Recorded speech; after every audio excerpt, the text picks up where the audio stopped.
Hey y'all, this is David, WK4DS with Ham Radio today, and what I want to do is share with you a story about a gentleman who was elmering me in my early days of CW.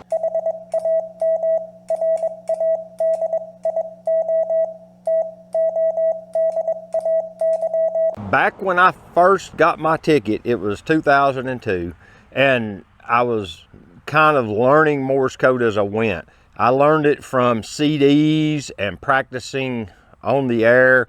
Actually, I didn't practice on the air. I practiced with a code oscillator. It's a little widget that makes a tone, and when you close your Morse code key, it sends the tone through a speaker so you can hear your keying. And I practiced with that every day, and I practiced listening to the code every day so that I could send and receive. A lot of people will practice learning to receive, learning to hear it, but they don't practice sending it. And it's not easy to send correctly or easy to understand by somebody else. So every day I would pick up a publication, typically a magazine or something like that, and I'd just open it to a page, set that oscillator on it, and I'd send every letter on that page that I knew how to send. So I would just go through the whole page, and then when I got done with that day, I'd close the book and put it up for until the next day. That allowed me to not get burnt out on it, as well as get practice sending.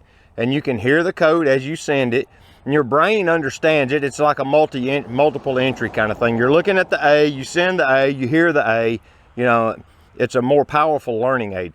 Well, once I got to where I could get on the air and operate reasonably well, probably 12 or 13 words a minute, I got in touch with a gentleman that lived just over Lookout Mountain from me, and his name was Jim Hanna. His call sign will populate on the screen. He's a silent key now, but I have his call sign or his QSL card at home. I worked him on CW, so I used him for my Georgia contact in my Worked All State collection.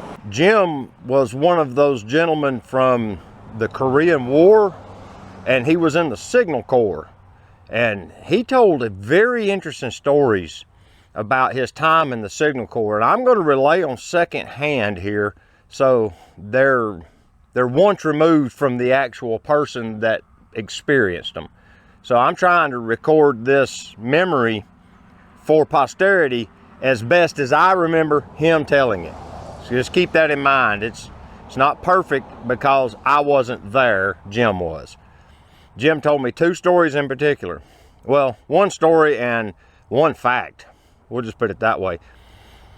When I built my Morse code keys, I built them for high-speed CW use. That's why they have magnetic return springs, and they have high precision adjustment threaded screws. I have 72 threads per inch on the adjustment screws when I made them, so that one full revolution of the screw only moved the contact closure 13 thousandths of an inch.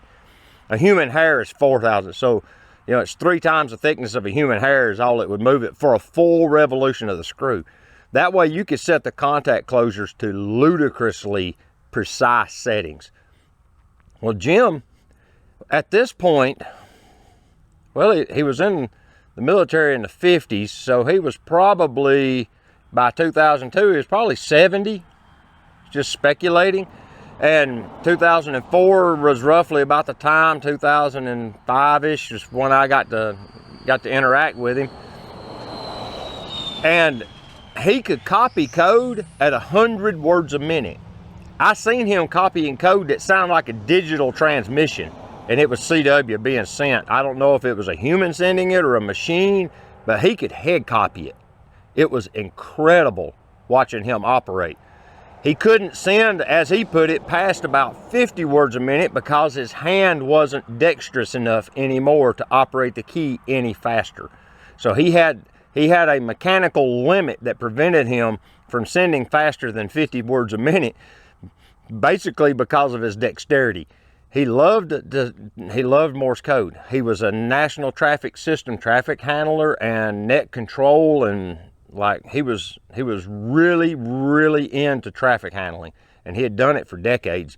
He taught me traffic handling, and how he taught me was he would literally get on the air on 80 meters at night. We would work invis, near vertical incident skywave. Basically the transmissions go straight up and bounce almost straight back down, and 80 meters is good for that at night. So we would get on 80 meters. I'd come home from work we'd get on 80 meters at midnight. He'd stay up till midnight to do this with me. And he taught me the format of an NTS message, the way they send the preamble and the word count and all of that. And then he'd send me the instructions for how to handle traffic, one message at a time. They were formatted in the message. So when I got done, I had the whole rule book as traffic messages. That was his way of teaching it, because then you got the practice of hearing the NTS traffic coming in and how to respond to it, and you got all the rules in the messages. It was brilliant. At the same time, he's recording the on-air contact, and he would burn me CDs. Sadly, those have been lost. At some point, we renovated the house, and they're gone now. I don't know where those CDs went. It makes me sad to know that they're missing. But I had CDs of every one of those interactions from the beginning to the end. And he made thousands of recordings like that. Hopefully somebody wound up with all that stuff once he passed on. But Jim was the one that taught me about the Ten-Tec Omni 6 Plus and how it was phenomenal for Morse code. And that was my motivation to get one. And I've had an Omni 6 now over 10 years, Omni 6 Plus. And it's going to be a sad day when that radio dies, because I love the Omni 6. It's just such a phenomenal radio. But he loved them. He had 2 or 3 of them, and he had them set up for dedicated things. Yeah, he would power up one and do like an 80 meter net and one a 40 meter net, and then he even did sideband. I think he had one on a sideband net, but he had them preset where all he had to do was power them on and they were ready to go. It was pretty cool.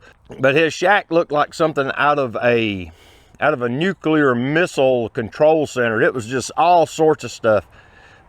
But Jim was a wonderful person. The world is a much worse place without him. Just put it that way. But that was a fond memory.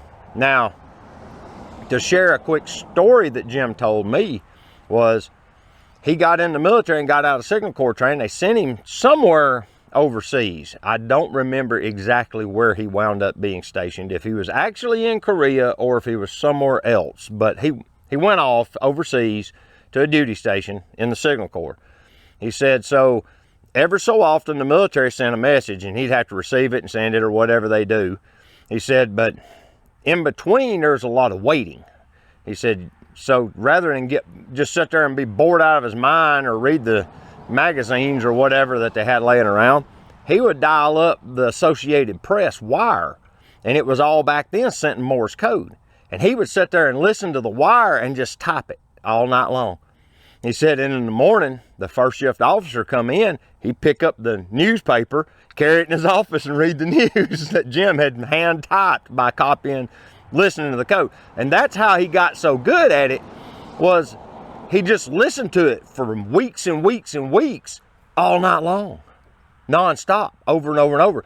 You know, and the whole 10,000 hours to mastery kind of thing, that's where he got it. And then, of course, he loved it. So once he got out of the military, he got him an amateur radio. I don't know how long. He never really explained that part to me, the gap between his military career and his amateur radio career. But he fell in love with traffic handling, and he did that, if I had to guess, until he passed on. But yeah, I just wanted to share that story with you and capture it so that it doesn't get lost to time. And that way it's at least saved second hand, if nothing else, for posterity. So I appreciate y'all sticking around, listening to me do story time with Dave, or whatever you want to call this. And until next time, I want to see you get on the radio and talk to somebody. Maybe even contact me. I was doing a photo park today. That's where I'm at right now. So see y'all later. 73.